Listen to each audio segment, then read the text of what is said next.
I want you to see, hopefully I could get this camera to connect. Hello. I hope you're doing good. We're close to Merry Christmas. I'm still working. I'm still getting a lot of things done. It's been a challenge, but I'm grinding it out, guys, and I'm doing really good. I got a lot of stuff sent out. I have clients that I had to ship quilts to, and I got a lot of that sent out last week. But I wanted to bring you on this quilt because this is an applique quilt that I recreated for my client. I've shown it a couple times so that you guys could think I was wrestling with, oh my God, should I not quilt on top of it? Should I quilt on top of it? Will the applique get stuck? It's just been a whole kind of thing for me. But hi, I'm glad you're here. Hopefully the volume is good. Hopefully, I'm hoping. Darlene, are you there? Did I see a lady named Darlene? Is this Darlene that I gave the piñata quilt to? Is that you? If it is you, I wanted to talk to you. Anyway, hi everyone. Thank you for being here. Happy holidays. I'm sure some of you are shopping, running around, getting stuff done. I'm sorry, I'm kind of linty. Thank you for being here. I really do appreciate you spending time with me. I wanted to show you this quilt. This is a client's quilt that I have to ship tomorrow. Oh my God, the pressure's on. I was going to come up here last night, like around 12 or 1 o'clock and start working on it. That's the blessing about working from home. But I thought I had a long service. A lot went on yesterday. And so I kind of was too tired to do that. Thank you for being here. Let me show you the quilt I'm working on. And then I'm going to bring this here.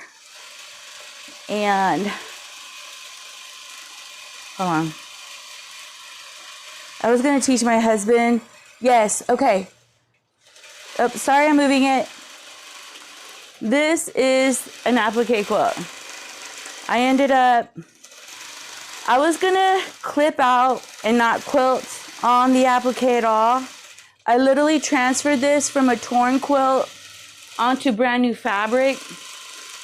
And I honestly was struggling considering doing this quilt because I was like, should I clip out and then clip this out and then quilt in the center? Or should I quilt on top of it? This is one of my concerns, this right here. What I'm going to do is I can applique that down. I took this off of an old torn up quilt and I put it on brand new fabric. And so I am sorry I'm moving. But I wanted you to see that if you have an applique quilt and you're taking your quilt to a long armor and you don't want to pay her for custom quilting, this is a pantograph I'm putting on here. And you can, if you did beautiful stitches where you locked the applique down, you will not have any problems. Like here, you can see where it wasn't applique down. Well, this is extra fabric, but I'm going to go back and hand stitch it. You see where it lifted when the long arm traveled over it. I'm so happy that I could do this because the other option was for me to sit down and custom quilt it. When I originally got this quilt, it had cross hatching and then it had these kind of shells, like up and down shells, and they were like that, like a ribbon kind of on here. Cross hatching, ribbon, cross hatching. Hold on, let me gonna move you here. I'm so sorry. Okay, Darlene, the volume is good. Okay, Miss Darlene, I want to get you your quilt, and I know Janet wanted her quilt too. I want to get them to you. Are you okay if I send you the binding fabric and send you the quilt not bound? I'm sorry. I am going crazy. I literally have hand bound just last week 4 quilts. Hold on, let me see. And I think I'm having hand binding burnout. We're having hand binding burnout. I don't know how to do the sew binding very well. And so the options that I have, I know I could sew bind the front and then roll it to the back and all that stuff, but I don't want it to look bad and then send it to you. I want to be proud of my work, if that makes sense, or proud of what I give you guys. I don't know. I have some people who've given me trash and acted like it was gold, and they knew it was trash. And I just don't want to be that kind of person. So I have a thing about it. So let me restart the computer. So I wanted to ask if either I'm making binding for all of them. I literally have 5 last week. I bound, no, what is it? Monday, I bound a queen size quilt last Monday. From last Monday to Thursday, I literally sat every night hand binding queen size quilts.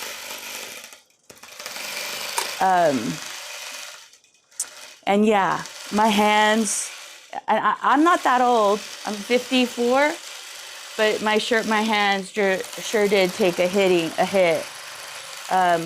Each quilt takes me to hand bind probably an hour a side, maybe 4.5, 5 hours. Let me see. Let me show you how beautiful this quilting. I'm gonna move you, okay?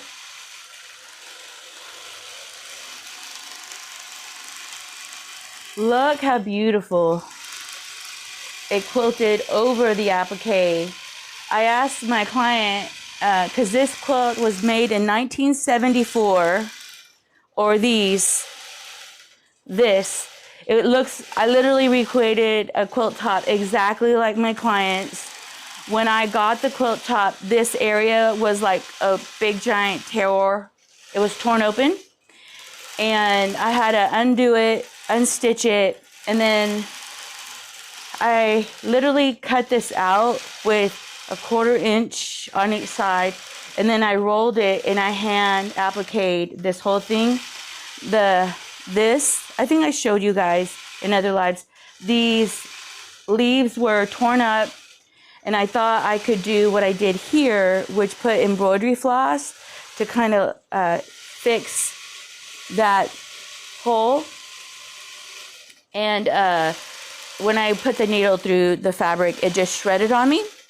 So I had to applique the whole thing.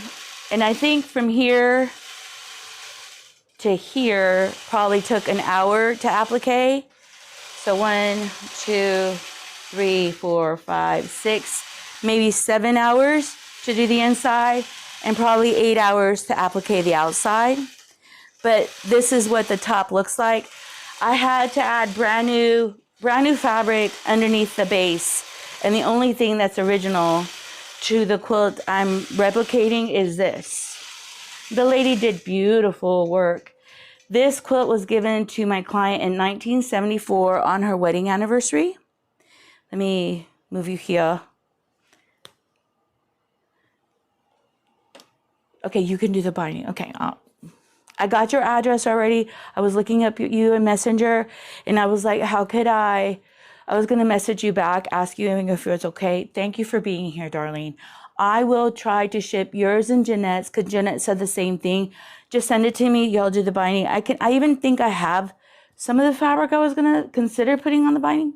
I'm not sure, because I went and bought binding. Anyway, so I will send it to you. Hopefully, when I ship this quilt, I will box yours and Jeanette's quilt. So when I go to the post office, I could just be free and everybody gets their quilt. So yeah, okay, let me get ready to move this quilt. So thank you for that. Thank you for helping me. And I'm sorry that I didn't, girl, I don't know. I think I told myself the other day that I like getting myself into extra pressures for some reason. Like putting pressure on myself when I don't have to. Hold on, let me see. I'm sorry the camera's moving. There's something about these cameras that I can't. All right, there. Merry Christmas, everybody. I'm almost done working. Shoot, it's the 22nd.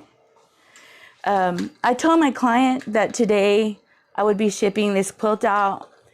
But of course, how can I ship it out when I'm still working on it? I told my husband yesterday, I think I should go up here, like come work. I should come up here and work and then finish it. And then so today I could have shipped it.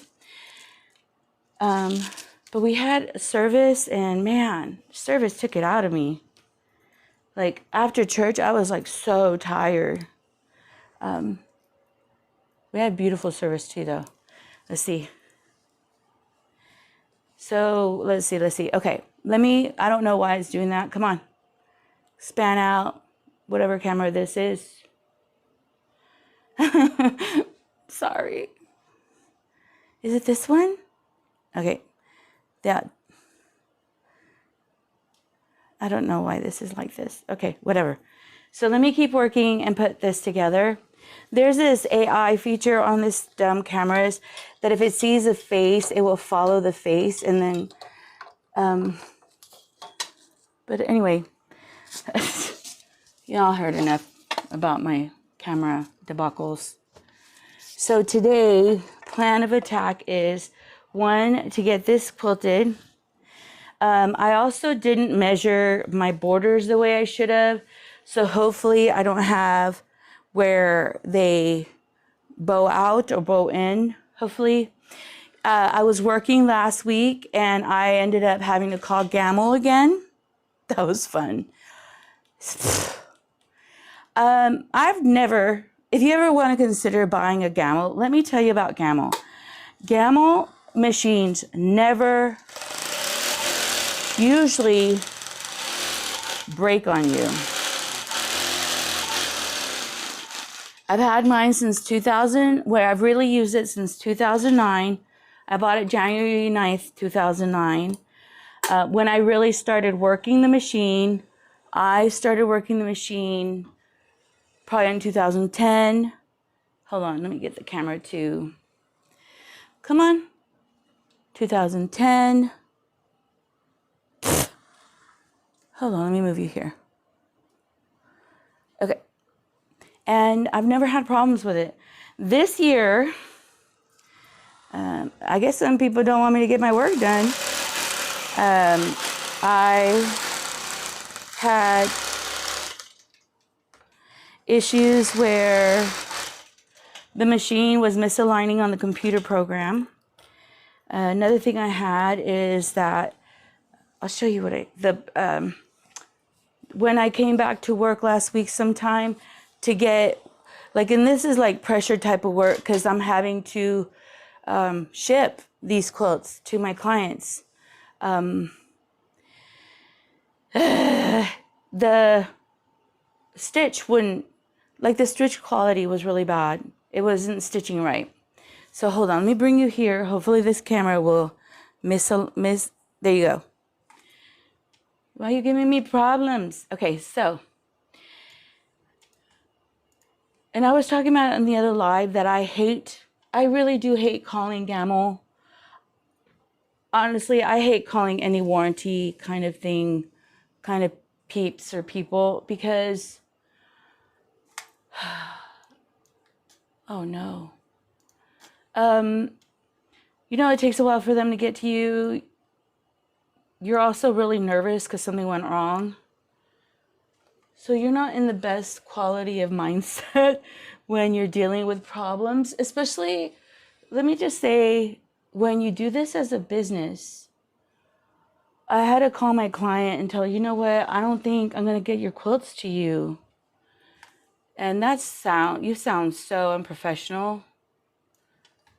And then I had to tell my client that, in a sense, it was out of my control. What was going on? Come on. It was out of my control. What was going on?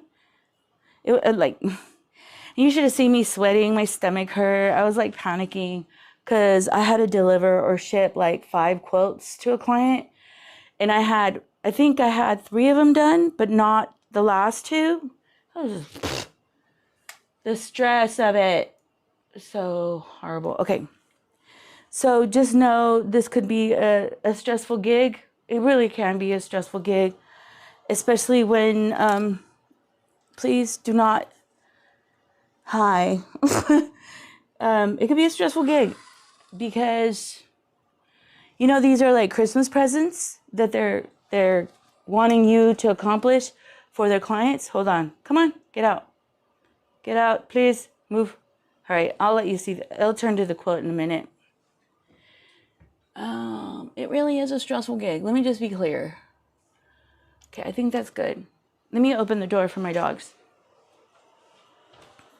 And, come on. For example, this quilt, the client, I've had this quilt so long that, because it's a total repair, I've had it so long, meaning it was a total restoration. Let me see. That my clients like, do whatever you want, take however you want, much time you want. Hold on, I'm sorry, I'm making sure this is in the right space. Okay. It's not. Okay. Move over, little girls. A little just pull. And yeah, I called Gamble and I'm sorry. Hopefully I did it right and it's not gonna hit the top bar. Hold on, let me recheck, just in case. I don't wanna unstitch this quilt. I don't have time to unstitch this quilt. I unstitched 2 quilts because my machine was messing up. This is the stupidest thing ever, man. Hold on. So let me not. And those are part of the quilts that I had to send to a client. Hold on, I'm sorry.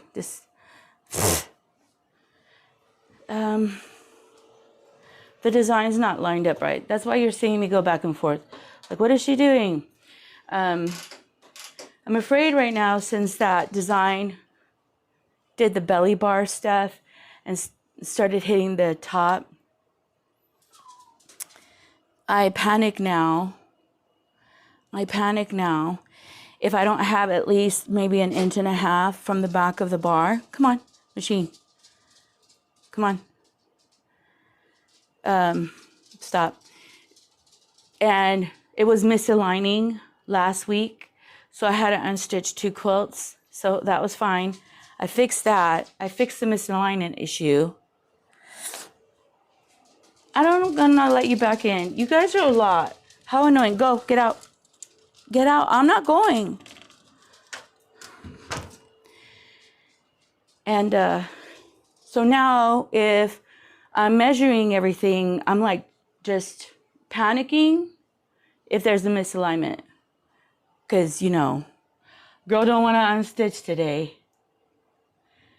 So I'm going to move that there.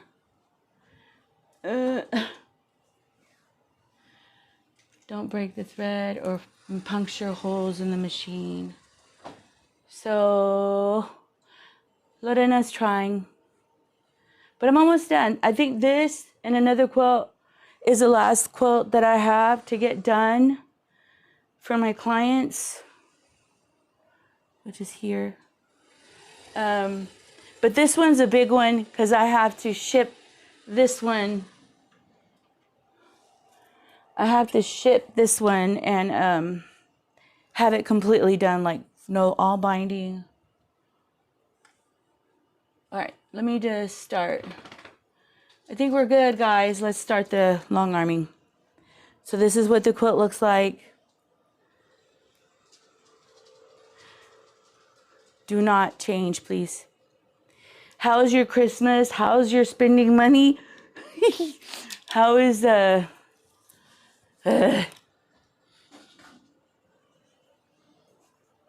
hold on, let me see. There's something in the back. Let me see. All right, she's starting. And then the neat thing is she's quilting on top of the, hi, I'm over here. Hold on. Maybe I shouldn't have gotten a machine or camera that does this. I was sharing that I had to call Gamel because I thought I lost my motor. I thought I literally lost my motor, but I didn't lose it. I thought I've had my Gamel since 2009, but I really started like using the Hekima Bob on it for years, like, anyway. So 9, 10, let's say 15 years, 2005, yes?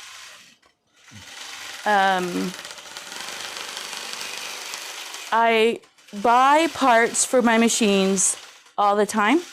Thank God I do that because my belt went crazy. I pick up my husband's surprise. Ooh, I want a puppy. I want a puppy. That is so neat. Nothing like a dog. That is so neat. I was telling my husband that I want another dog, but he's like, two's enough. And then we babysit my sons, so he's like, that's enough. And then, but you know, hey, it's never enough. I hope you guys are doing great. I hope you're having a wonderful Christmas or holiday season. This is not my favorite time of the year. Sorry. I'm a mother of 5 kids, and there's nothing favorite about it. It's a lot of stress, a lot of pressure, a lot of cooking, a lot of clients, a lot of work, a lot of stuff. Hold on. I'm going to let you see. Can you see it? No. Hold on.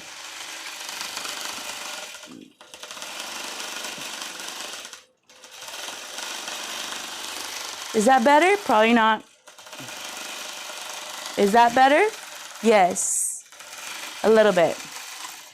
So, the great thing is my kids are older and they cook now. They all bring food and I cook the meats, some of the meats, depending on the meats that we're going to make. So let me see. I'm glad you're here. Thank you for being here with me. I still haven't hung. It's still not hung. I don't have time. Let me move you here because I need to put another quilt on a leader. I was going to work on another quilt for Miss Jones, but I really need to work on the binding. Hold on. So what projects are you working on? Did you give away some of your quilts to people for Christmas? I gave away 5 of them for Christmas. 5? Yeah. So it's been fun. It's been the hand binding, man. You want to say hi? Oh, look at this little girl. Come on. Come on. Look, she's gotten so big. You've gotten so big. You've gotten so thick, too. Look, she's gotten so big. She's such a big girl. You're a big girl? You want to say hi? You want to be famous on YouTube like Cookie was? Everybody loved Cookie. Yes, they did. Yes. I'm so happy. You can send me a puppy over here too. Yes? Would you like another puppy friend? She's kind of gotten a little bit older, so she's less spicy, and she's not enjoying sugar. Sugar's been a lot. Can we put you down? Can we put you down? No? All right, let me bring you here so you can see the quilt.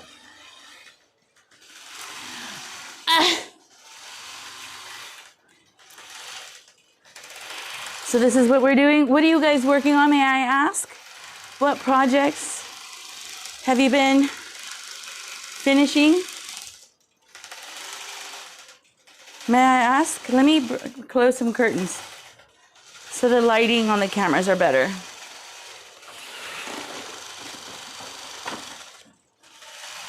Can you imagine? Come on.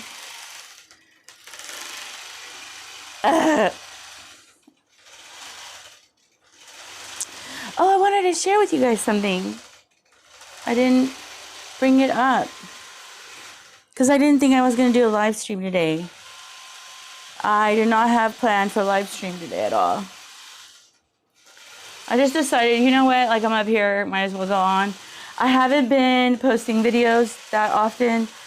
Kind of want to take a vacation from YouTube. But I thought I would do a couple lives. I was going to do Vlogmas. Maybe I could do New Year Miss. New Year. A lot of people start posting a lot of content here because for every video you get paid significantly more. I don't know how much more, but you get paid more when you do content here. Hold on, let me see. Let me bring you over here. Up, up. So let me move this. And so if you notice, a lot of your content creators are constantly posting. They're posting because they make more money. And they want to do good at the end of the year. I'm sorry that I'm moving. I'm trying to move this little stand. But here, you don't have to see me moving.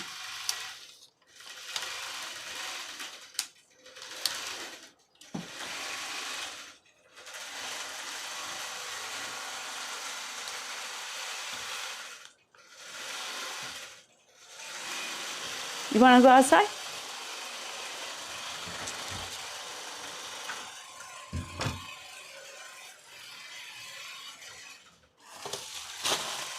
Have you ever thought you were like a Wonder Woman and that you could do it all? That's what I think I am, and then when I try to do it all, I can't believe I can't. Because nothing goes, things just...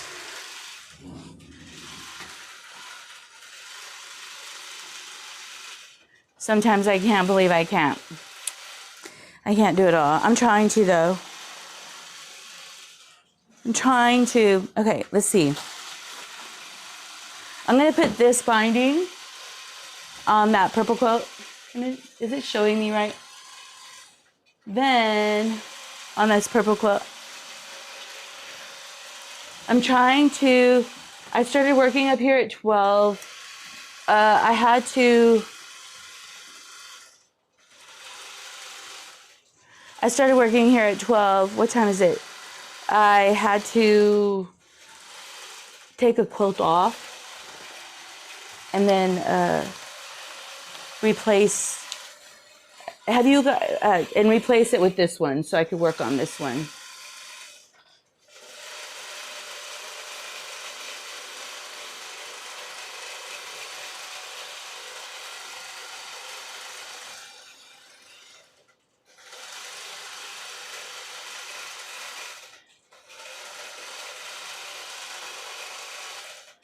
I honestly think they'll do great. They'll kind of be annoyed for a little bit. Your puppies, I have the comment right here. I think my Lily lived probably like another year longer because of the puppy. It made her mad enough to get up and leave the room. And then the dog would follow her so that she would like travel around the house to get away from her. So I think she'll be good. It's just going to take them a little time, the older dogs. But let me just say this. I lost both my dogs this year. And I had both the dogs for... I think I had Lily for 12, 13 years. And I had Cookie for 11 years. Or maybe I had Lily for 13 years. And then Cookie... I had a dog that I lost that year. Her name was Ruby. She was really not breeded well. And she got sick the same year. And she passed. So then I had a year later, or within that year, I got another puppy so that Lily wouldn't be alone. And that was Cookie, who I got for her. But when Lily died, I think something happened to Cookie. I don't think she liked having the puppies by herself, and then she didn't have like I used to call it the senior group and the baby, the infant group, like the baby puppies and the older senior ladies. And I used to kind of maintain them separate, but they always spend the time in the living room with me. And yeah, I lost both of them this year, but I'm so glad that I had Roxy already and that I had Blue already. So when I lost them, I didn't have a puppy, empty house without puppies. Yeah, I think that would have been heartbreaking. So I'm really thankful that I already had some puppies that were around. And I still want to get another puppy, but my husband's like, no. Maybe I should do it anyway. But yeah. Let me see. Let me move you here. Let me see if I can see your comments. See your comments right here.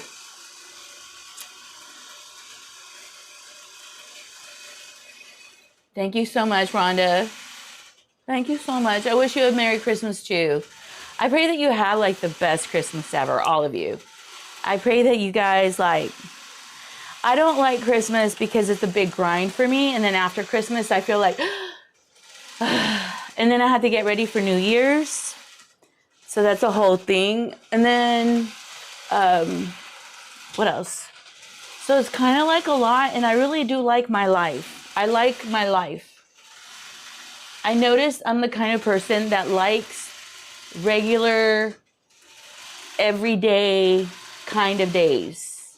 Does that make sense? Like, I like the kind of work that I do, meaning I do embroidery or I do quilting and I do all that other stuff. But this kind of stuff puts so much pressure. I like the 9 to 5, working 9 to 5. I really do like. And then because I work from home, I have like the privileges to leave or to come back, or I work when I want. Like today, I went to go eat breakfast with my husband, and then I came back like at 12 or 1 o'clock. I don't even know. Let me check. And then I could be up here as long as I want. Do I have my headset? I don't have my phone. Hold on. So yes, I think I have a very privileged life. Well, I'm looking for something. This is her quilting. You can see that my lines are not perfect. And because, let me see. Because I didn't measure, you can see it's yeah.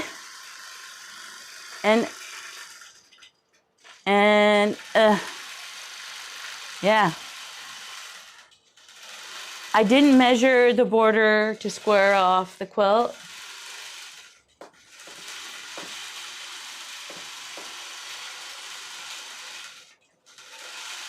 Because I wanted to get done. Or it could just be how I placed it on the long run. But yeah, Lorena's quilting or piecing is not perfect. Oh, let's see. So sorry.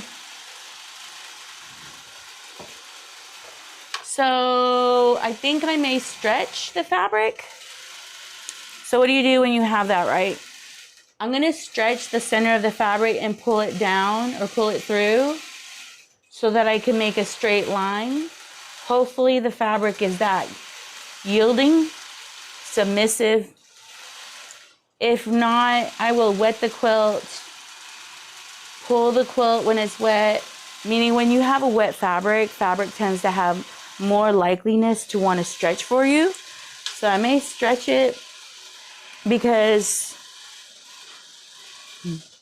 Lorena the professional has a bow. Do you see that bow?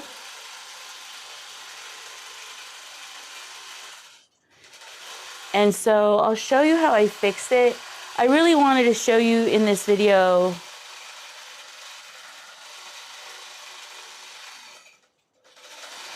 would you do another video about how to fix holes and very wavy borders?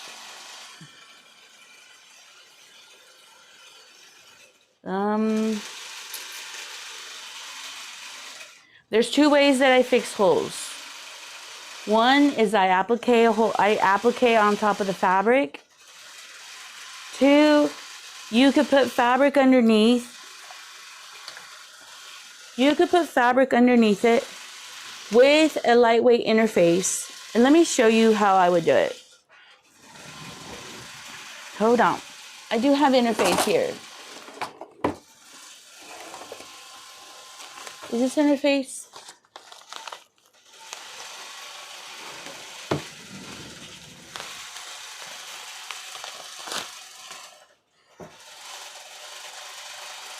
Here, I'm getting some interface.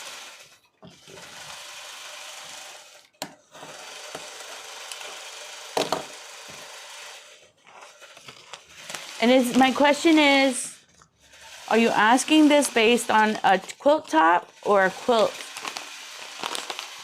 Like a quilt already, like it's already quilted and you find holes? May I ask that question? When I restore, I have a video, and I have several videos, and it says, if you go on the search engine when you're looking at my channel, or put Lorena Restoration Quilt, or Lorena Fixing Antique Quilts, something like that, just put my name, and you'll see all my videos of where I fix quilts. One of the ways I fixed the quilt one time,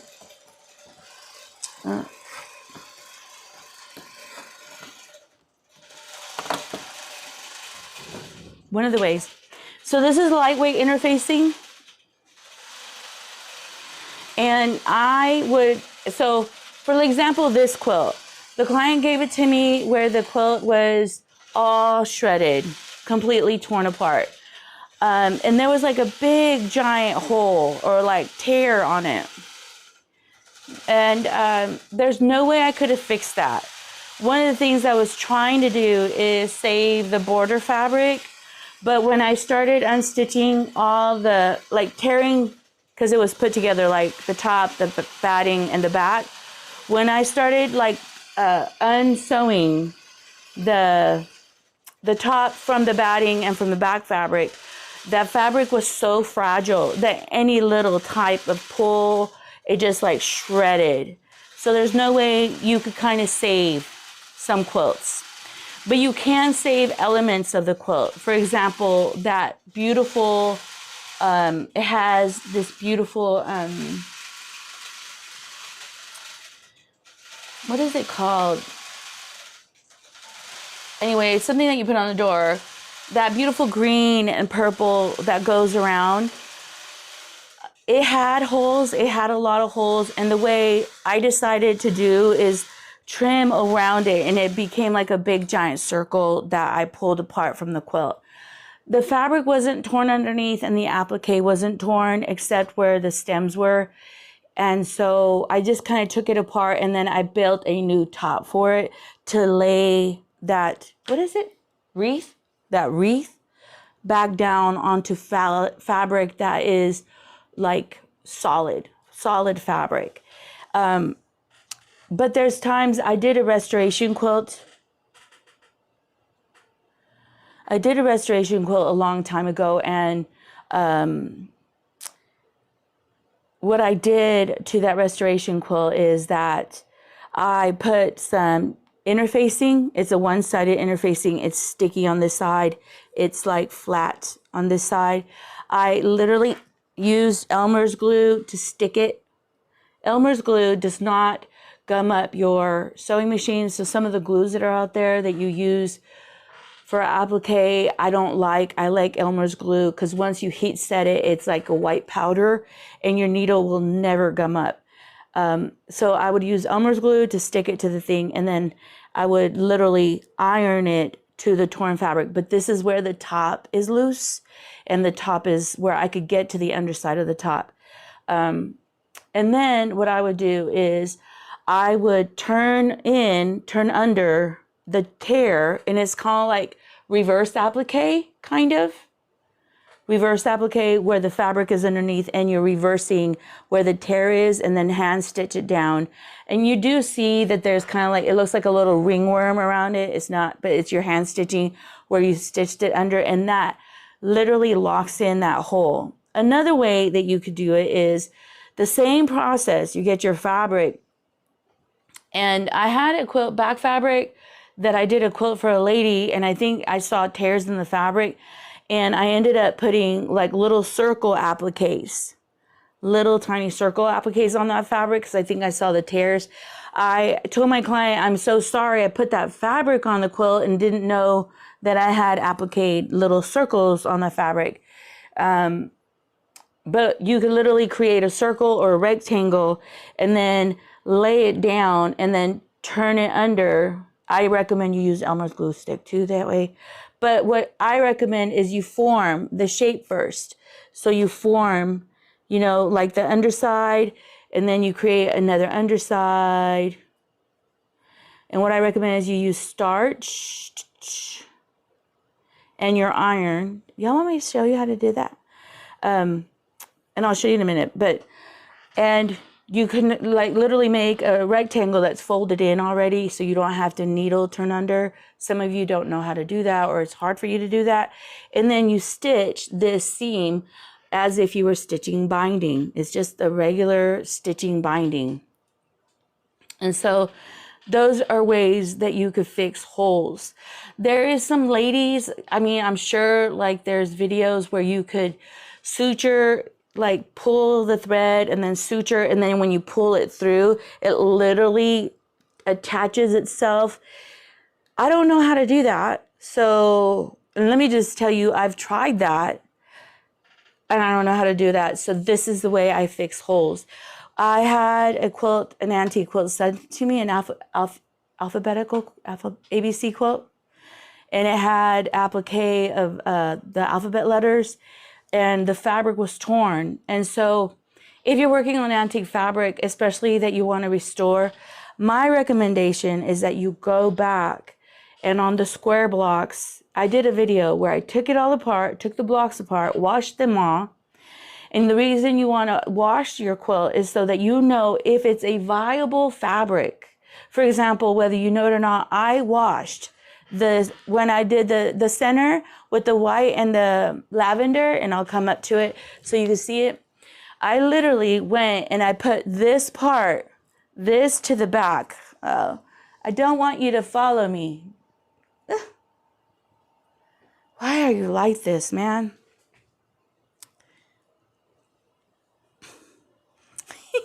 Y'all can see my pores and everything. I'm so sorry. Some of this is not stuff I can... Okay, let's see. Let me get it to work. I'm so sorry. Okay. I got the quilt top. So I did the center and I did the wreath on there and I hand stitched it. And I had the lavender border. I was going to piece the whole quilt top, like I was going to piece the whole thing. Like meaning add this white fabric, add this purple fabric.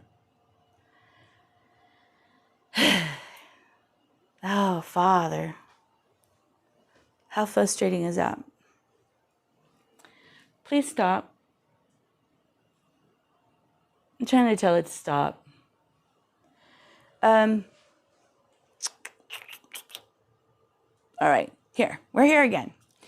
I washed, I don't know if it just sees me and it decides to, let me just finish. I ended up washing the fabric because my concern is that I sent this to my client. My client's gonna she's gonna wanna be able to wash it and use it. I want, whatever I'm working on for any of my clients, especially a restoration quilt, I want it to be a functional, useful quilt. And maybe she wants it to put in her closet and only bring it out for special occasions. Whatever she wants to do, that's her thing. But I want her to know, let me see if I could get it to get off of me. I want her to know that, let me get a thread. Hold on. Why are you like this to me? Sometimes lives are just, shoot. Here, I'm going to move you here. I'm going to wind a bobbin. Sometimes I want, there's my glasses. I want the client to know that she could use it. And she may not use it because this quilt was made in 1974. But I feel like she's paying me quite a bit of money for me to restore this quilt. Hold on, I'm trying to get the... And the other day, I was so nervous because I had to see...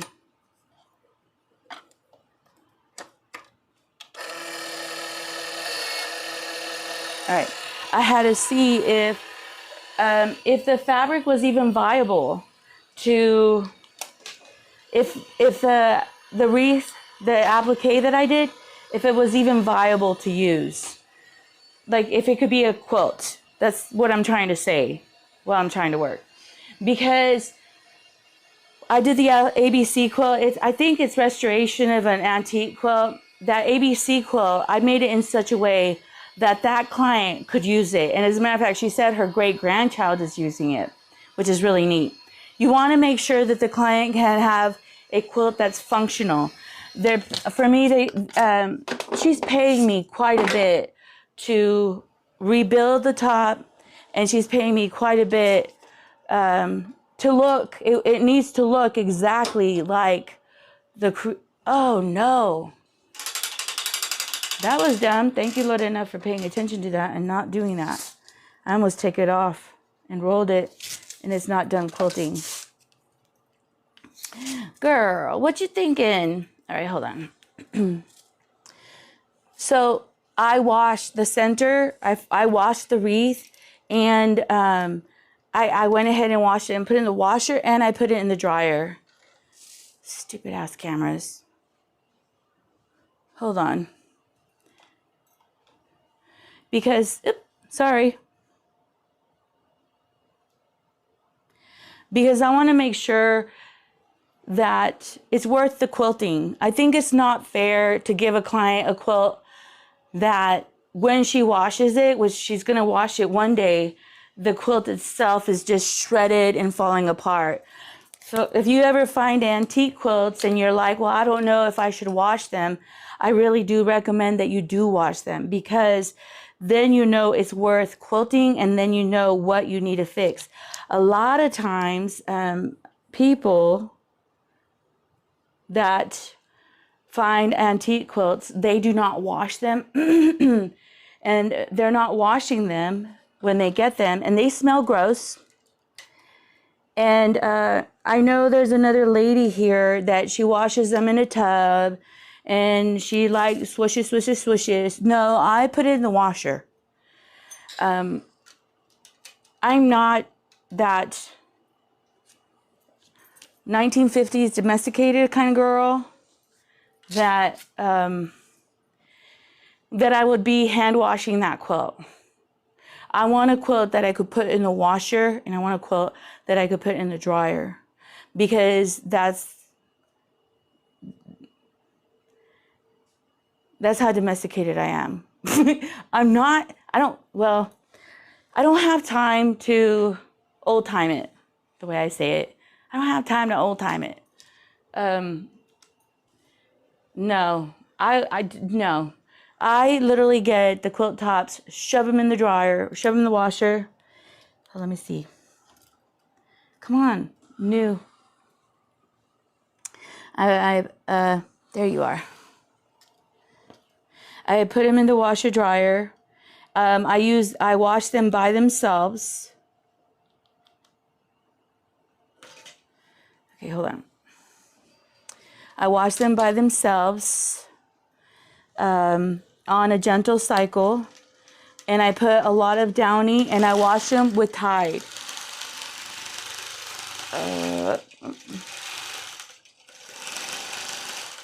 Hopefully this is working. Okay, I wash them with Tide.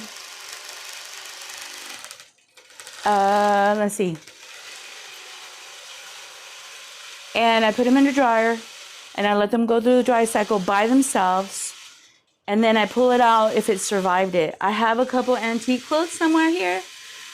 Where do I have them? Where literally the fabric shredded.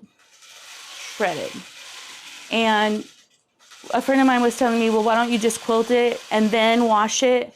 It's kind of like a waste of money to put this quilt on the long arm, especially the wreath part. Put it on the long arm, add all the fabric I added. Then the only time I wash my quilts after I've washed the antiques, when I bind it, then when I put it in the washer, and then to see this wreath just shredded. And when it's shredded on a quilt top that you put a lot of money, like fabric, back fabric, batting is money. And to fix with the spacing, I hate this camera. And to fix with the spacing that you have, meaning with all this extra fabric, I literally was hand binding it from here to here, and you're having to grab all that fabric while you're hand binding and you're holding it together. I don't use embroidery hoops because it would have torn into the fabric. So literally I'm holding the fabric and I have a chunk of fabric while I'm locking in that wreath. When you have more fabric, like 12, 20 inches of fabric, to gather that fabric to get to the areas you're going to sew, it's just a lot harder on the hands. So I washed it to make sure, like, if it's shredding or falling apart, the applique didn't lock in, maybe I missed some spots. At this time, when the quilt top is still small, it's just part of the wreath, I could really hand stitch it. But I've literally washed quilts and the fabric disintegrates on me. And then to think that, let's say I did put it on the top, long arm, I did quilt it, I did add back fabric batting and the thread of quilting, and then I bound it, and then to see it shred, I think I would cry. I would fall apart crying. I would fall apart crying. I would be like a crybaby, because all the work that you put into the quilt already you would have to just trim, you would have to cut the fabric down to what's good and what's not, so that you could save something when it concerns that antique fabric. So if you ever find antique fabrics at antique stores, eBay, all of that, wash your fabric. Wash it. Washing it remoisturizes the fabric. Put Downy in the wash, a lot of Downy. That softens the fabric or softens the fiber, and it'll stop being brittle. And then put it on the dryer with those little dryer sheets so that it doesn't dry out the fabric. Also too, sometimes I've had to wash antique quilts twice, because the fabric is so it's so dry. So what I'll do is, if I wash it the first time and I pull it out and it feels real dry or brittle, I'll put it back in and I'll just do a Downy soak. I let it soak with Downy with water and do a spin cycle, and then I'll spin it, because that Downy, man, it'll save your quilts. But I would not, this one, especially this one, that I literally spent probably 9 hours to do the outside of the wreath, 8 hours on the inside of the wreath, hand stitching it, not including taking it apart, all that. I literally, the other day, I was like nervous, like, hopefully I did a good job when hand stitching everything. And hopefully the fabric doesn't shred. And it's beautiful. Let me just say, it did not shred on me. And then if it would have shred on me, I would have just told the client, you know what? I would have fixed the shredding. And then I would have told the client to not have it as a quilt. Not add all this other extra fabric that I added, but have it as a wall hanging. Because as a wall hanging, it's not going to go through a lot of the stressors a quilt would go through. So I would tell her to have it as a wall hanging. Okay, let me see. Let me see if I could fix this. And let me see if it's following me. All right, let me stop. So, but I do have a video on how I fixed holes But I recommend using the applique technique, that the reverse applique, where you have fabric underneath and then you roll the fabric, the fabric in, and then you hand stitch it down, and it looks like a little ringworm. I don't use glues, or like, I think someone was saying like stitch witch, like that. I don't use any of that because I think when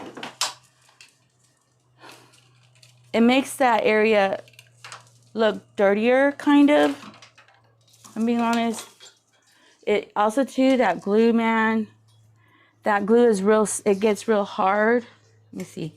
It gets real hard, and then if the body touches that area, it'll scratch them. I mean, it's not like a big deal, but they'll feel that hardness. Let me see. Hold on, let me put you here. Hopefully my camera will not do the bull crap that it's been doing. So here you can see where there's a slight bow. And you're gonna see, I may not fix it, okay?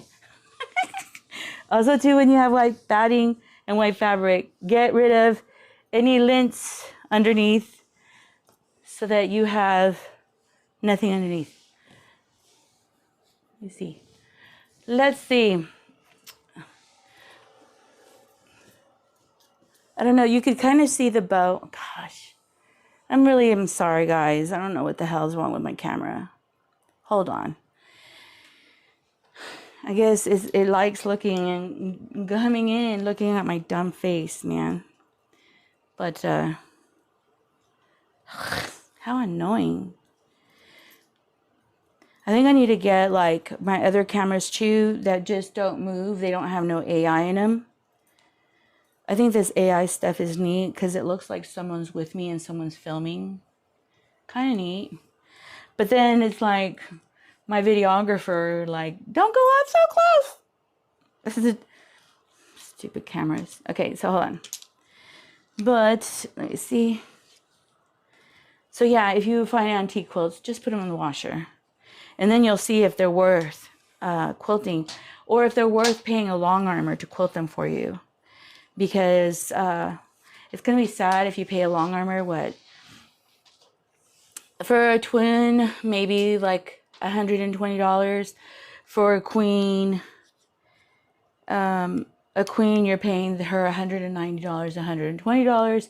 And for a king, because they are out there, you're paying them, you're paying them money to quilt for you. So hold on. Let me put it here. Let me bring you here so that you can see. And you don't want to waste your money on a quilt that when you washed it, it went. You don't want to deal with that. Or I don't. I don't. I get very frustrated if I lose money. It's such a frustration to me.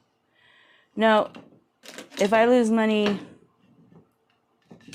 hold on, I'm trying to.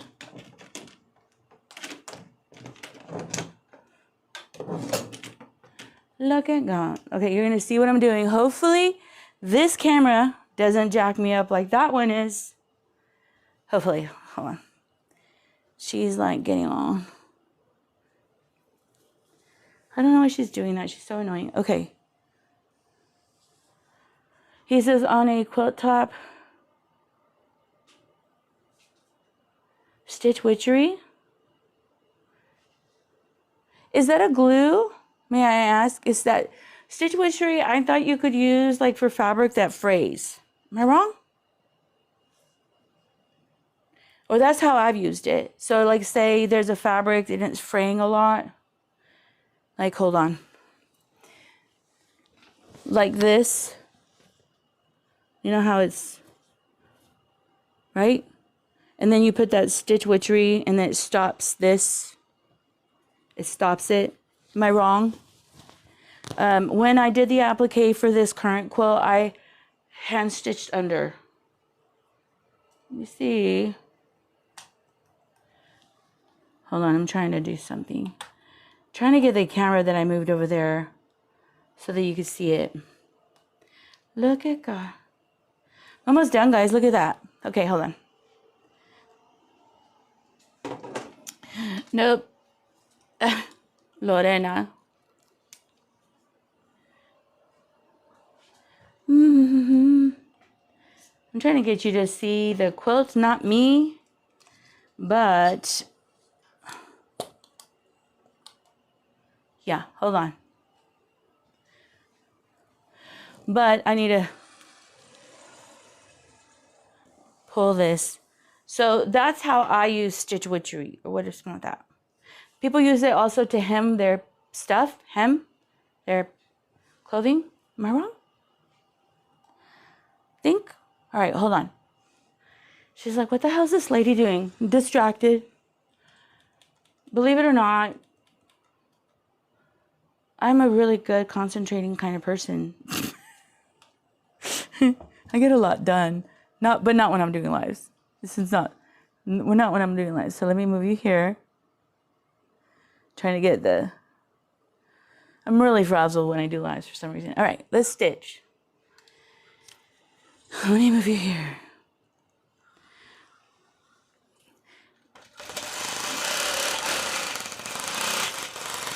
I don't know.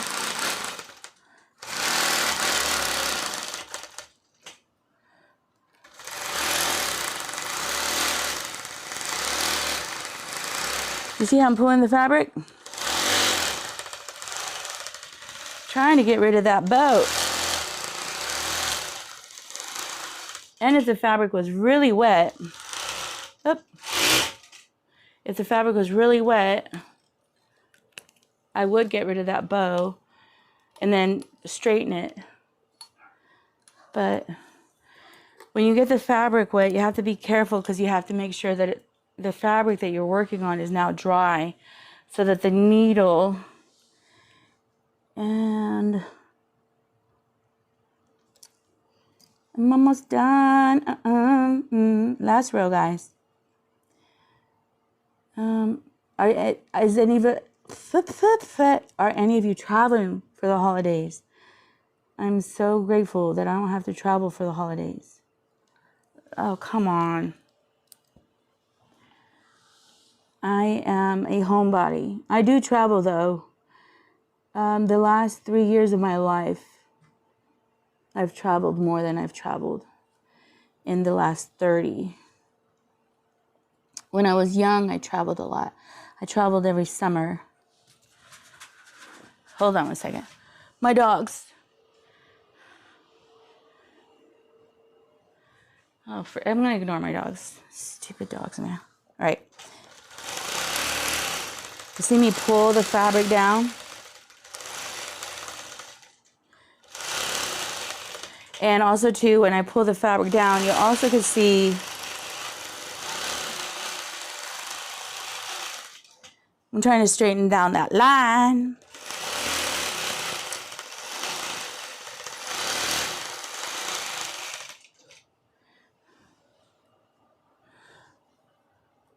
And then,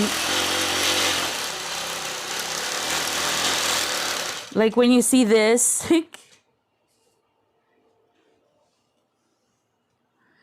when you see this right here, I trim it off so no one will see it. Oh.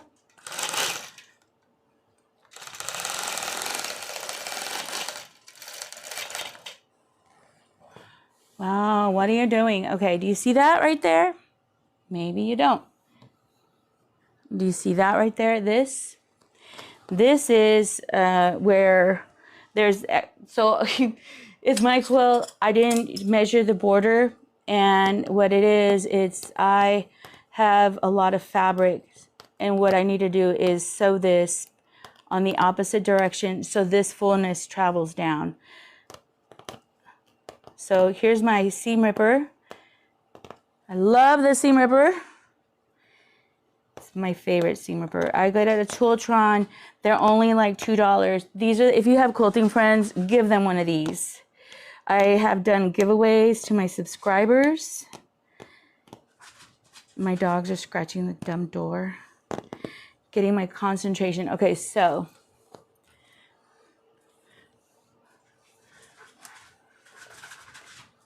wrap.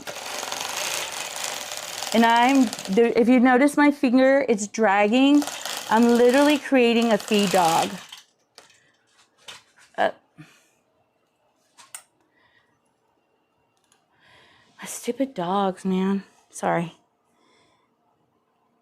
Like I let him in and I let him out and I let him in and I'm let him out. So annoying. Okay. So I'm gonna pull and I'm creating the feed. I'm like literally my fingers are feed dogging it. Creating a tension.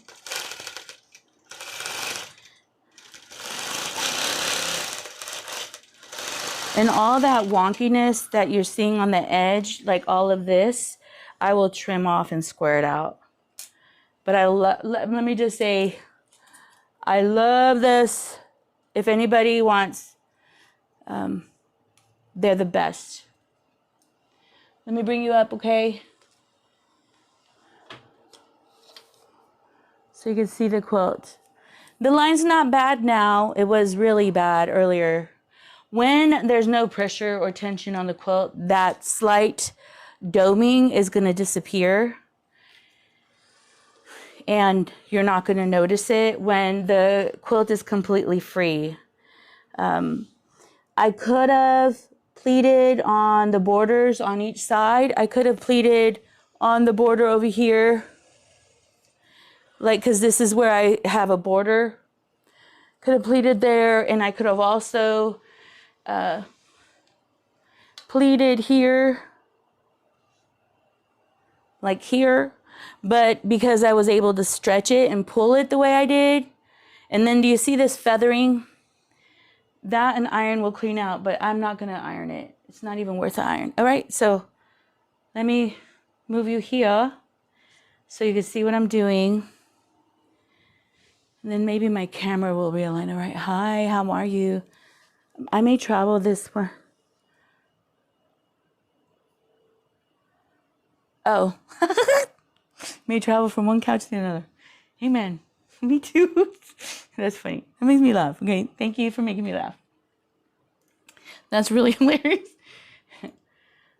I may travel from the kitchen to the bathroom, right? With all the food. With all the food, man. All right, here, let me move this here. Maybe I should trim that out. Ugh. All right, let's see, hold on. You're seeing me struggling here. Let me move that. The design, let me share with you this design. The design is bigger than the space I have to quilt. So what I call, this is called trim off. So I go plot.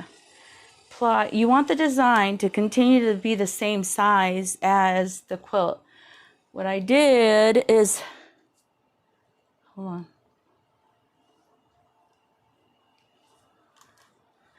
Plot, and I'm going down. Hold on, I'm so sorry I'm moving that camera. Then travel all the way up. And what it will do is it will trim out the design for me. Hold on, let me see. And let me show you what that means, because you're like, why? Who cares? So do you see the design where it's bigger than the fabric? I'm going to hit OK or stop. And then you see where it disappeared. So I'm telling the long arm to only quilt within this stopping space and not further down. Okay? That's what it's doing. Let me move this camera because it's in my way and my dogs are on top of me. I don't know if you like these lives. They're kind of like annoying. I feel like, get your act together, Lorena. You're supposed to know how to work this system. If I have other cameras, come on, Mama. I have cameras that do not do what these stupid cameras do. But then I literally have like tentacles, like an octopus all around me, and I can't maneuver within the space. That's why I got these. That's why I intended to get these. Let's see. Okay, let's see.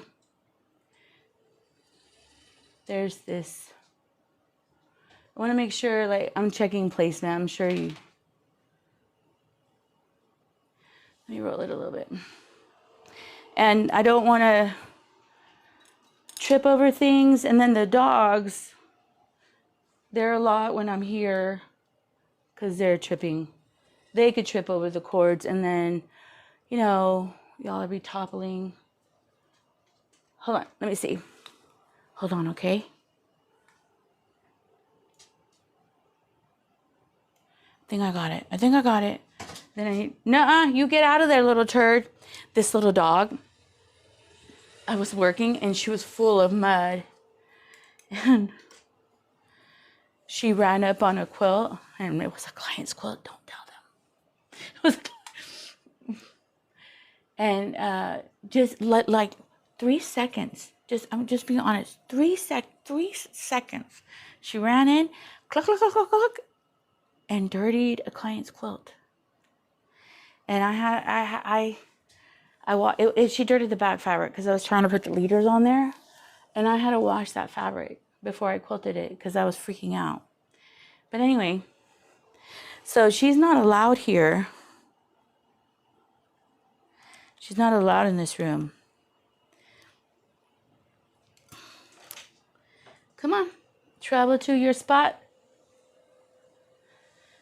Let me get her to go. And then, let me see. I'm going to trim off the batting. I love these big scissors. I got these on Effie. They were used for the tufting scissors. Best scissors ever. Let me just say. Hold on, okay? Hold on. Hold on, please. Be a little bit patient. I don't even know why it's doing this. Okay. How annoying are you? Okay, hold on. Hopefully, I found placement and I'm not too distracted. And one of the reasons I haven't been posting is I have been so busy, I don't have time to be messing with the cameras that don't want to obey me. They don't want to. You need to get out of here. Come on. Let's get in. You know. Don't get too comfortable here. You can sleep in here, Mama. You want to see? You want me to carry you? You want to see you show the other sweet baby angel? Why are you so nervous? Why are you so? Here's your baby. Say hi. Say hi. Say, I'm the nervous dog. I'm the nervous dog, but I'm also a terrorist at the same time. Stop. Here's a good baby. When I'm sitting eating, she's a harasser. Say hi. Say hi. Look, she has like little bat wings, like little puppy wings. No more? No. All right, get down. All right, go outside. If you don't let me love you, then no. Go outside. Leave her alone, sugar.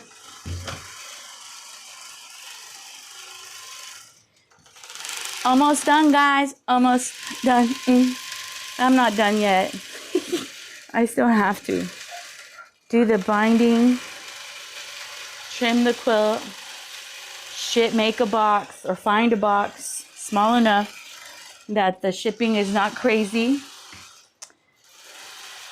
I have to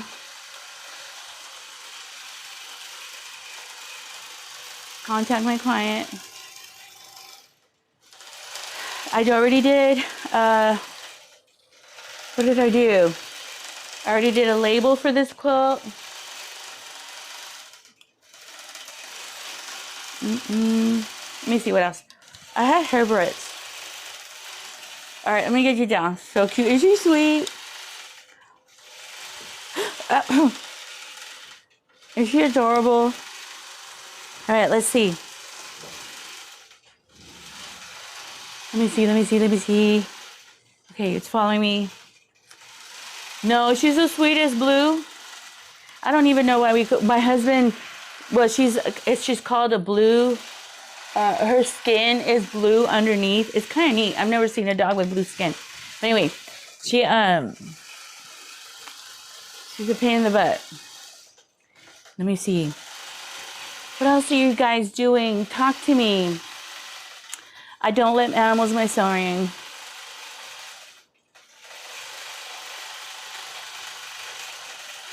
My clients know that I have dogs, and I think quilting, she says that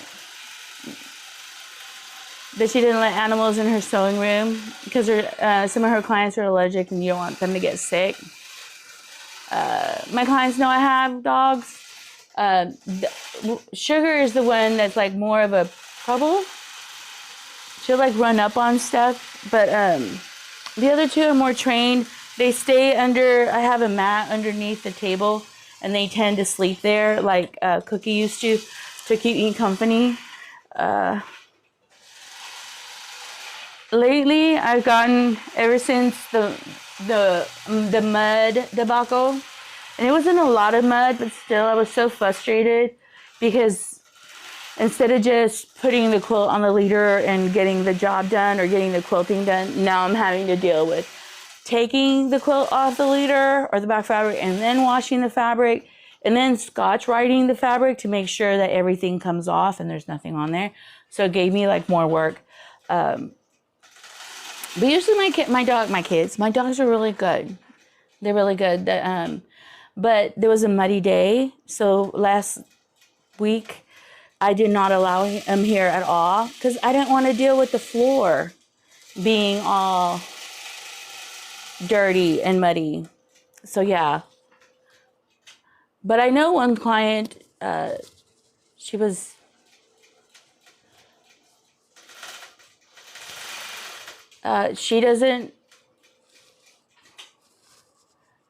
I know one client a long time ago, she didn't like animals. Well, no, Miss Jones, she didn't like animals. So, and she would want to spend time with me while I quilted her quilt with her. And she got to the point she got comfortable with my dogs. But yeah,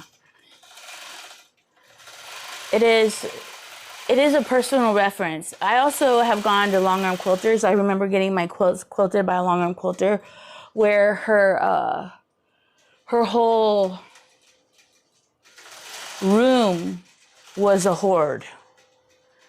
And she had like dust on the light and like thick dust where she never cleaned her space. And then, so you could see, there's other people like on TikTok who do videos and their rooms are filthy. And I would never take my quilt to somebody like that, where they have, their rooms are filthy. Like the bottom is filthy. The floor is filthy. Maybe it's not filthy to them, but it's just like a hoard or there's stuff there. So I think like, I did take a quilt to a lady who, her floor had like a layer of lint and dust all up on the floor.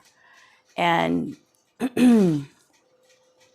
yeah, I make sure my little Gary, that Gary back there, I turn him on every day. He starts working at 9 o'clock in the morning so that he could go through my floor because I do have my dash hound. She does shed. Roxy sheds a little bit. Is that right? So I have to make sure I vacuum and clean that dash hound hair but she's not bad. She's worse at inside my house. Let me see. My little Roomba. As a matter of fact, let me see. Like this is, let me show you.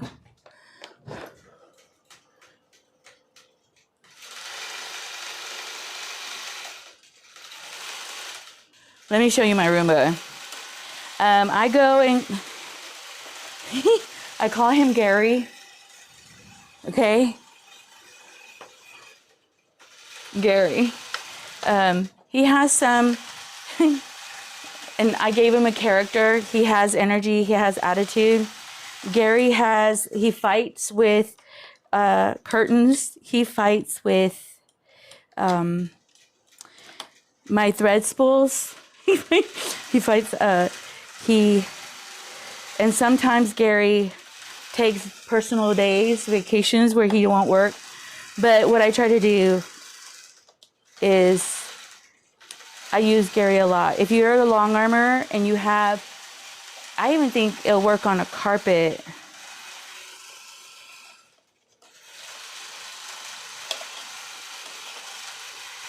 I honestly think like, for my clients don't care if I have pets. They know I have pets.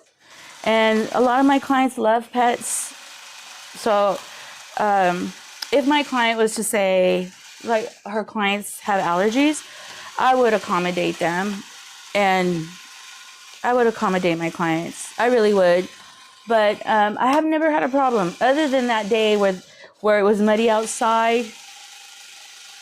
But I even think for like us, the long armor, like you and I that are out here, I think I'm going to get an air purifier, because this is just lint. This is lint from the batting. I clean her every day, or every time I'm up here. Sometimes I'm up here every day. And I go through her, and like this is all thread and then I buy new ones of these.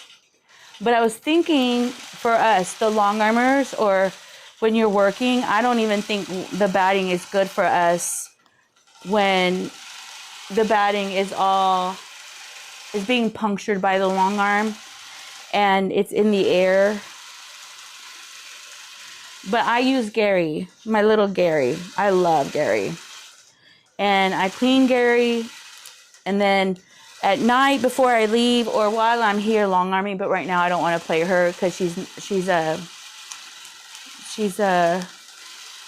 but yeah, she's loud or she's noisy, right?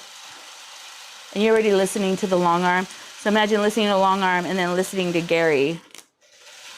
But these really work wonderful if you have them in your house.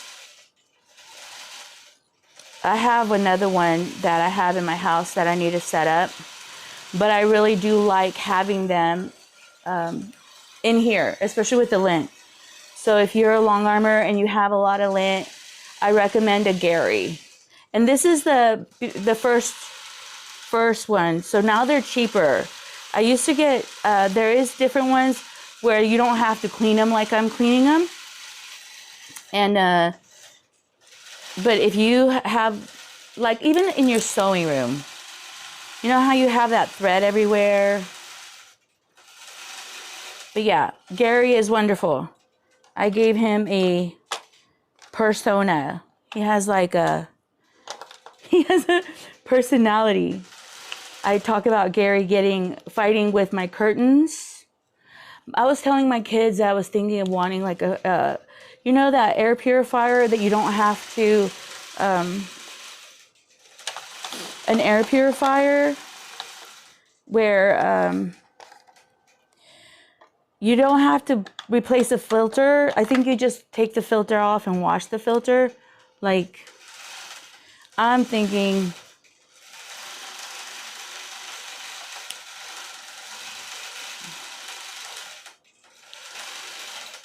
let me see. I was thinking of getting one, an air purifier, and maybe an air purifier downstairs with a laser room because of the plexiglass that I'm cutting and stuff like that I'm doing. All right, I'm sorry. You guys are just, I don't know, this is not awesome content. Sorry. It's almost done. Oh my God. They're like, I was watching Lorena's cleaning her Gary. And they're going to say, who's what, Gary? She was cleaning Gary? Yeah, she was cleaning Gary. Let me see. But this little thing, and then this is the old one, the old style one. I think this is one of the best purchases that you have in your sewing room. It picks up the thread for me. It picks up like I believe, let me show you. This was just in the first 15 minutes. And then it's also, dude, like I'm dirty now. Hold on, let me let myself off. But it'll pick up your thread, it'll pick up your lint, it'll pick up that batting fiber that is kind of gross. Hold on, let me move you here.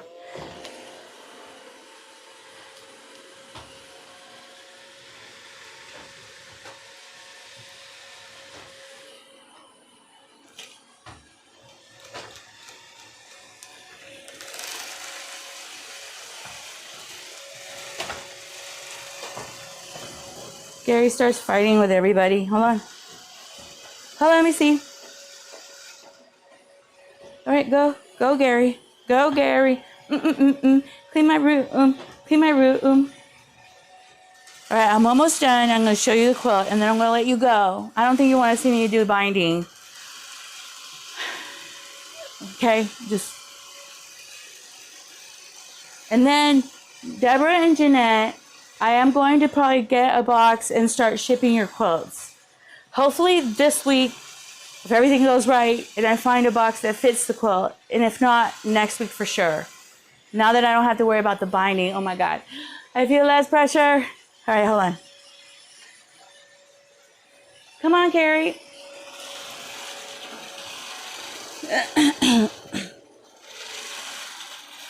It even cleans rugs. And then, you know, the weird shredded thread. Look, I got her going. Let me show you, Gary. Do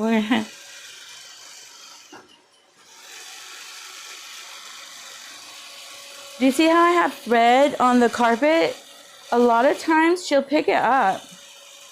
So if you're on the fence of ever getting one of these, and she's only working when no one's here, because I have her, I turn her on at 8 in the morning. And then when I come back in this room, the carpet is so clean. Let me show you the long arm. Look at the quilting. And then this is what trim off does.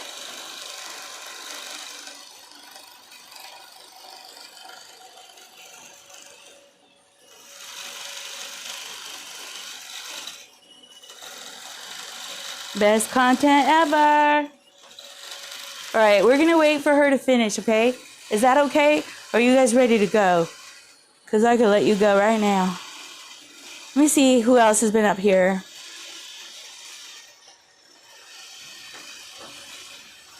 Hello, Kevin, how are you?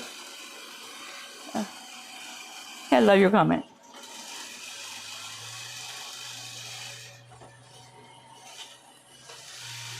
Well, let me see who else is here. June Hennis. Oh, by the way, are y'all still interested to do the block swap? If you are, please go to Lena's Quilting Facebook group. If you're still interested. Then, this is how far along we are.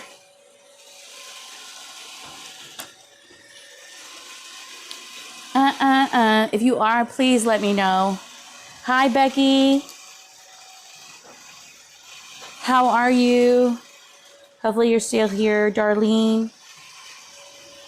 I really do appreciate you taking your time to be with me.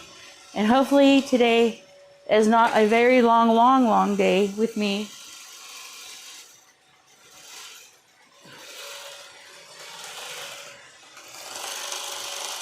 Don't do it. Oh. You have machine. Come on, machine. See how it goes weird? All right, let me leave so it won't do it. There you go. Now you can see the quilt.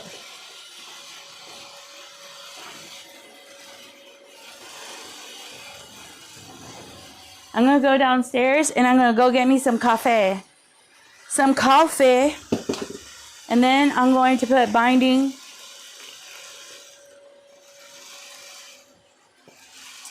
on this quilt. A little bit more, I promise. And we're good to go. I really do hope you have a beautiful Christmas. I'm gonna, and I think I'll be back before the new year, but hopefully you have a great Christmas. I hope you have joy. I hope you have peace.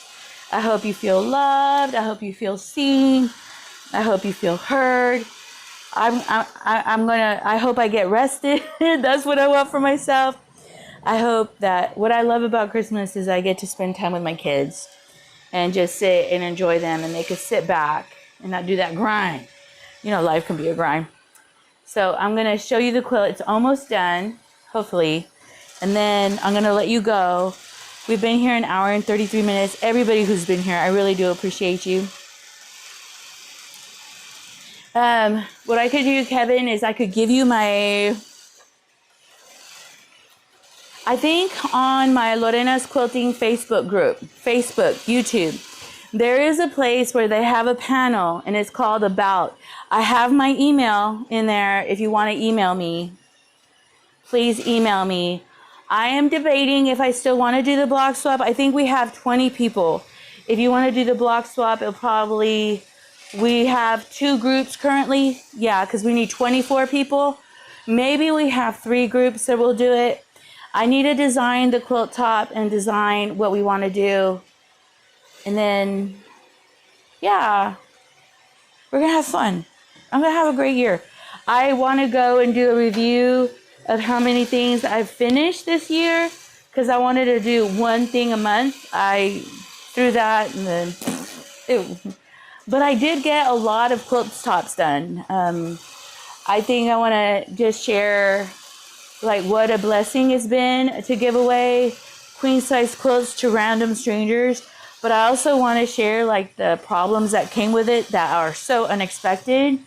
I didn't think giving away something for free could become a problem somehow, but you know, life happens.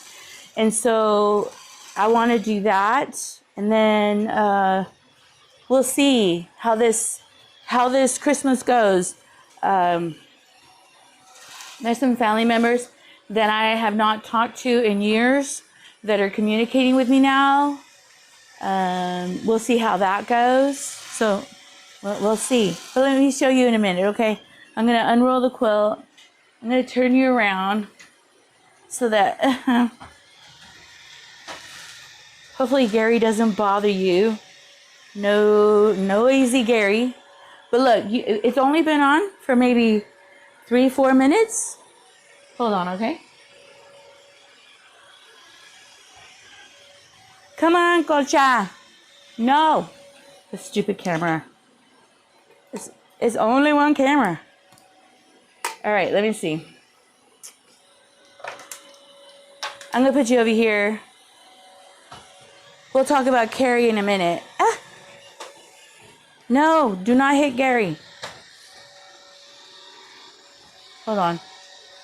This thing is hitting Gary. Gary's hitting you.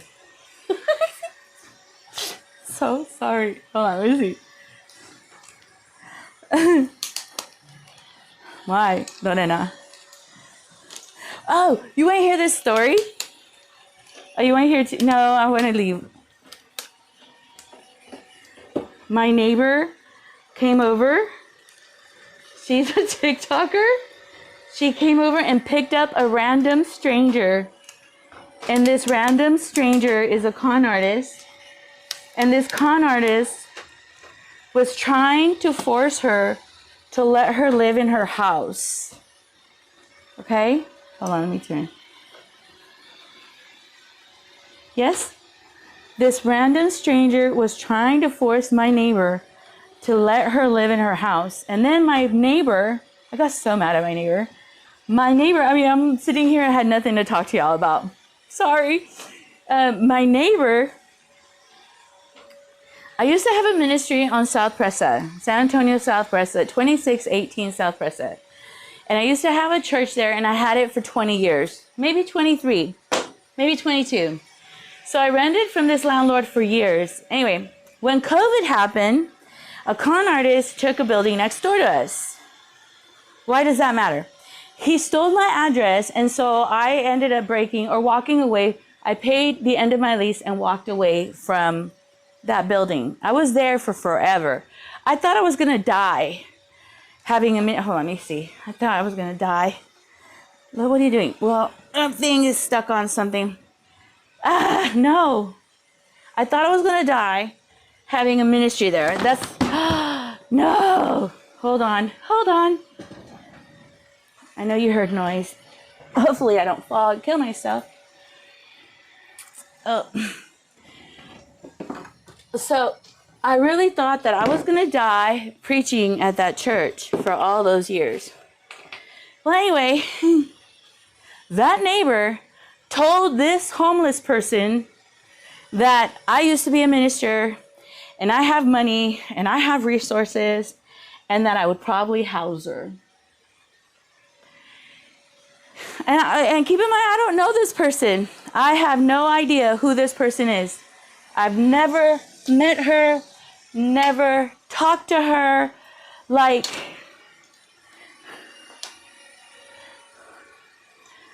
never communicated with this person ever. So I got so mad because she's telling her she has money, she has room, she can, you could house her. And I literally was like, and keep in mind, she brought it to my front door. And I looked at my neighbor like, no, I had a church, I had a ministry, I had a building, I had resources back then, but I've closed it down since 2008. I've closed down the building. And no, this is my home. I don't know you, and I'm not going to house you. Hell to the no. And my neighbor, I don't know if you've ever known, years ago, my neighbor and her son, they're drug addicts. They do a lot of drugs. They do meth. They're alcoholic. They're just messy. They're dirt,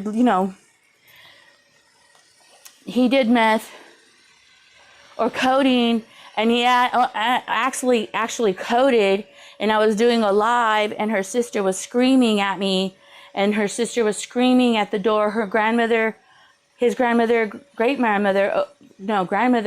begged us to come and help. And my son and I went over there, and the house was full of drugs. The house was full of drugs at that time. And the boy looked like a mannequin, completely dead, non-responsive. Anyway, I did a live. And when I was doing the live, something told me, you gotta go. And I went to help my son, who my son knows CPR. And I told my son, I said, you know how to do CPR, you go. And I didn't even know if he needed to do CPR, but something told me my son had to go because he used to be a lifeguard. I used to be a lifeguard, but years ago. So yes, I know how to do CPR, but I have old school CPR, not new school CPR. New school CPR, you do not breathe in their mouths, apparently, or in their nose. You don't do compressions and then you don't do that anymore. You only compress, apparently. Well, anyway, long story short, we were there. She was screaming. Everybody was crazy. The dude was dead. My son's like, and then the dude turned black almost, turned purple. And I said, you need to give him oxygen or he's going to die. And my son's like, no. I go, you have to. And so my son breathed into him.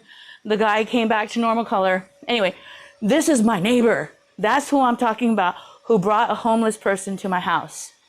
Telling the homeless person that I would house her. And, well, and I felt so much pressure. It's the holidays. I want to help people. I want to be a blessing. I want to love people. I want to be kind. And then this person's like, I came to see my boyfriend. I came from Colorado. I have nowhere to stay. My boyfriend's mom lied to me that she's in jail and this and that. And I think she's lying to me. La, la, la, la, la. And then my neighbor's like, you could house her. You could put her in your house. You could help her. And I'm like, no, I'm not going to endanger my grandchildren and my children with this lady who I don't know. Have you seen 48 Hours? 48 Hours. Where people get killed because they let a stranger live with them and then they don't know what happened to you. No, no 48 hours at my house. And no. She's like, come on, you're a pastor lady. You could help her. I'm like, yeah, I can, but no. Anyway, long story short, I told my neighbor, I said, you house her, because she don't have her children with her no more. She's alone.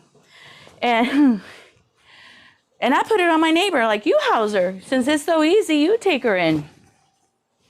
And my neighbor's like, oh no, nope. I'm not taking her in. I have my son with me. I have my daughter with me. I'm not doing that, which I know she's lying, okay?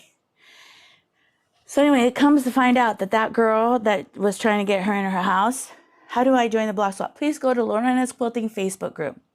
If you want to know how to join the Lorena's Quilting Facebook group, or if you find on my information bar on YouTube, the best way to do the block swaps if you want to participate is it helps me, you being on Facebook group. Why? Because that's where I communicate with all the block swappers. So that would be a blessing to me. There is one lady who didn't have Facebook, so I ended up emailing her, but then I kind of forgot about her, but thank God I had her extra blocks. And so anyway, it's a whole process. I explained in the other live how the block swap works. So anyway, I told my neighbor, I said, you house her. You're not dumping her on me.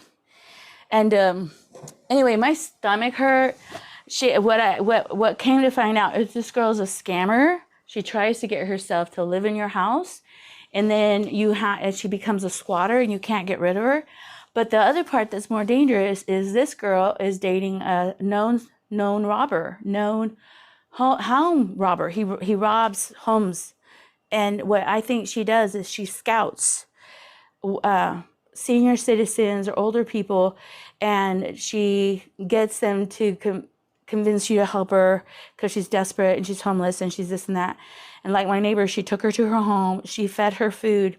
And this is how like bold some like I think evil people are. This girl said, well, I'll get you a hotel stay. She goes, no, that's not what I want. I want you to let me live in your house. I want you to let me live in your house. And my neighbor's like, you can't live here. She goes, well, I need you to find me somebody where I could live. And so she says, well, you need to call your daughter, you need to call your son. And all her family members will not answer her phone because I think this lady's done them crooked and they don't want to deal with a crooked mother or yeah. So anyway, apparently what they do is they go into her house asking for help. And then they see where the open and exits of your house are. And she maps out the house and then tells her boyfriend where to go so he could rob that house blind. So yeah, pray for my neighbor. My neighbor wanted me to let her in my house and let that woman in my house. And I said, no, you're not coming into my house. You're not coming in. I'm not letting you in my house. Like, no, you're not coming in my house. Let me show you the quilt. So my neighbor, she's a TikToker, and she goes, you know what, I'm going to go on TikTok because I talked to her the next day because the police found out who the boyfriend is. Oh, let me see. The police found the police found out who the boyfriend is. Okay, hold on, I'm sorry. Stop. I know, little Roomba. No, wait, no.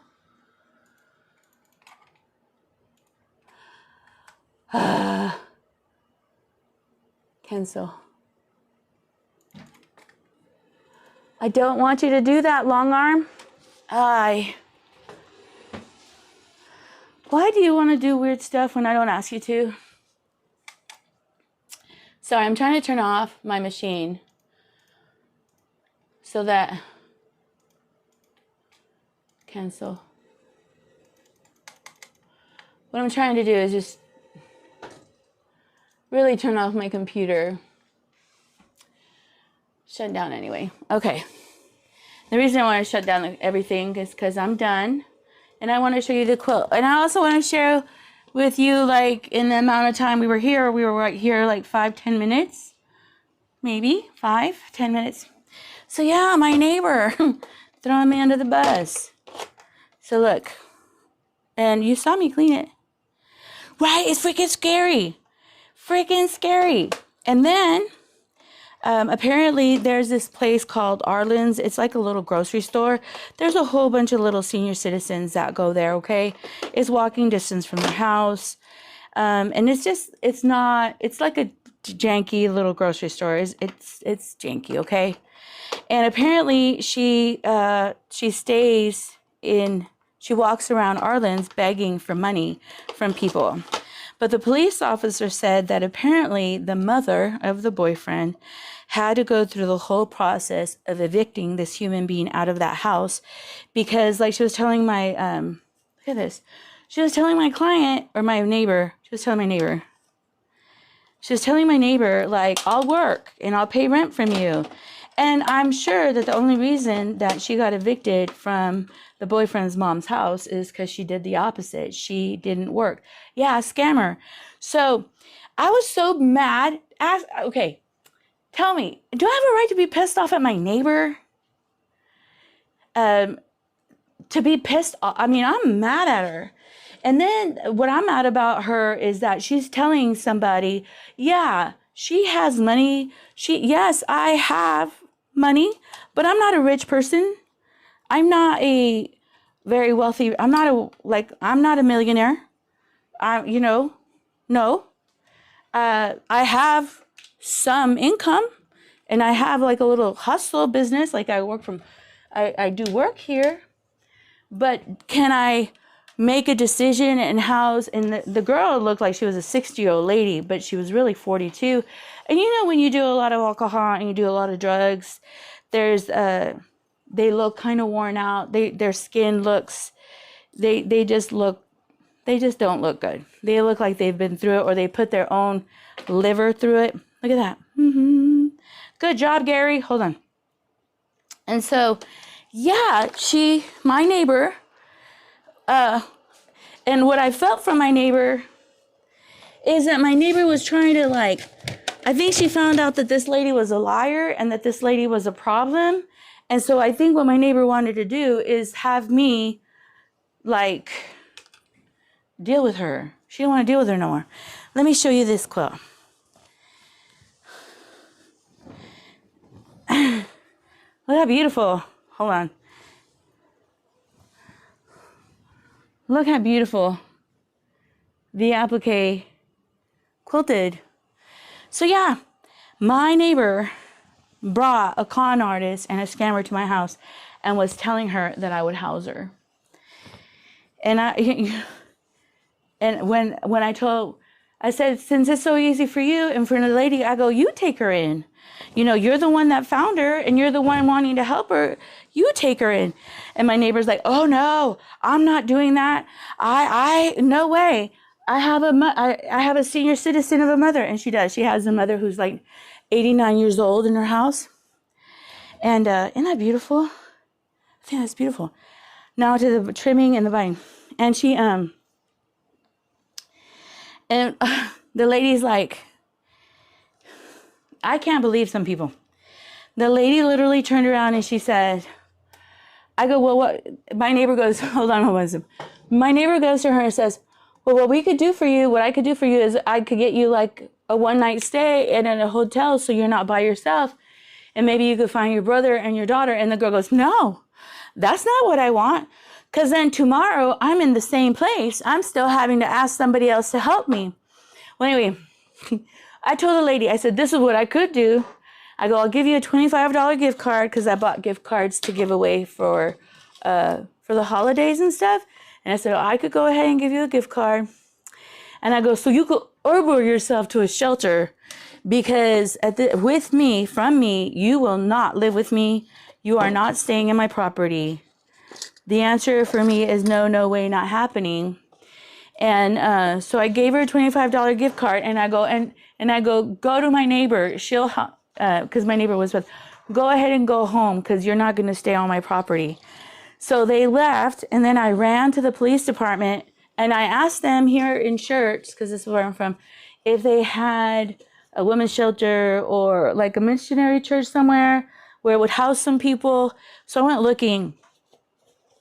The lady who was at the clerk, she says, Lorena, what I could do is I could send police officers to go communicate with this woman and see what's going on. And then, so I call my neighbor and I told her, I call the police to go talk to this woman because I think she's lying and she's scamming you. And literally with the police there, this lady would have never left my neighbor's house. And then I talked to my neighbor after the lady was taken away because they took her. My neighbor bought her a hotel night stay. And then the girl, that's not what I want. That's not what I want. I want to stay here. I want to live here.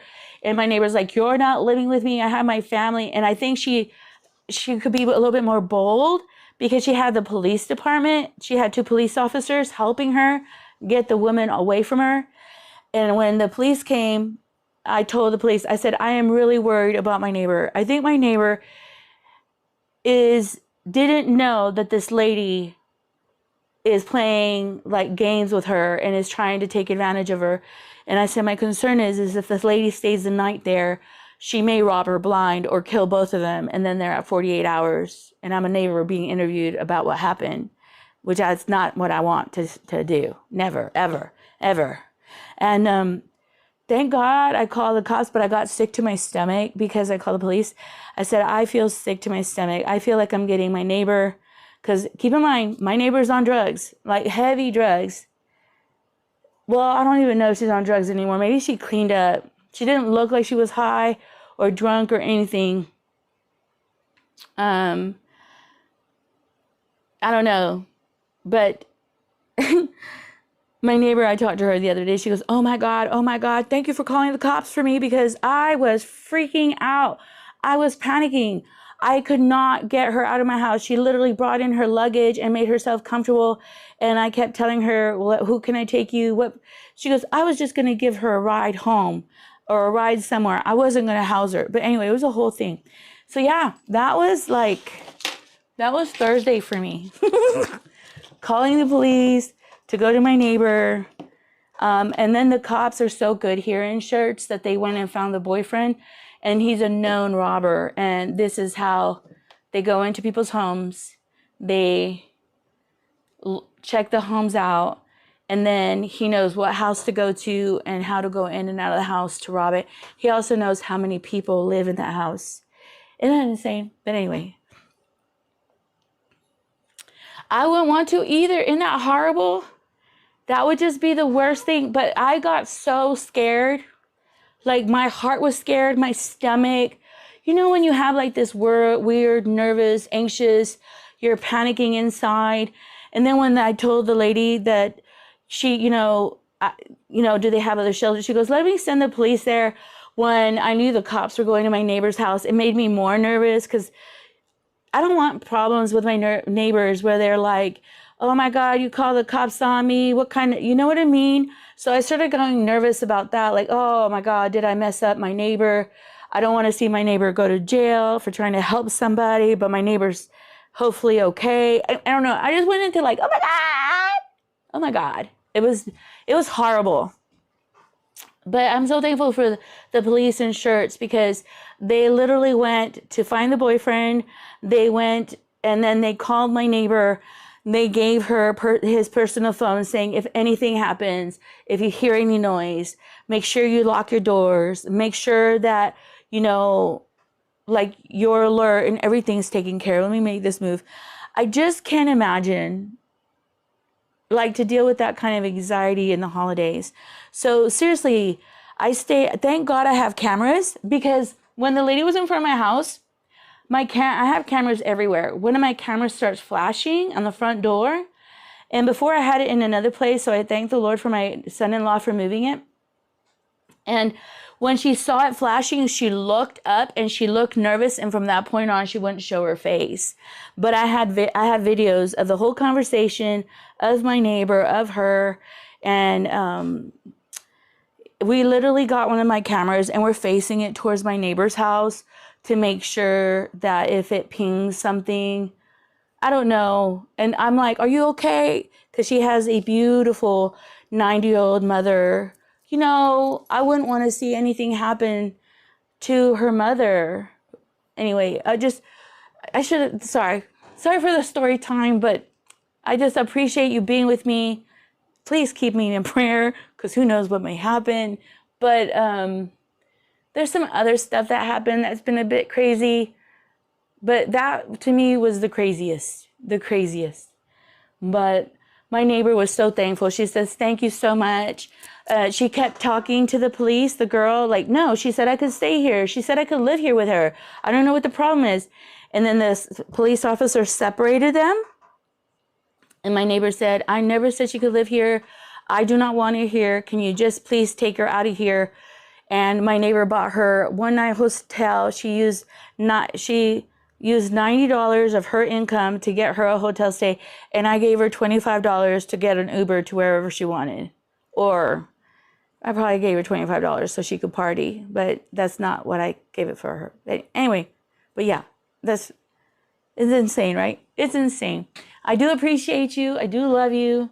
I'm sorry should have been telling you this earlier, not 2 hours in, but I just remembered. I've literally tried to not think about it, because it really was so stressful. I was so stressed out. I even stayed up all night, kind of do I hear noises? Do I hear something?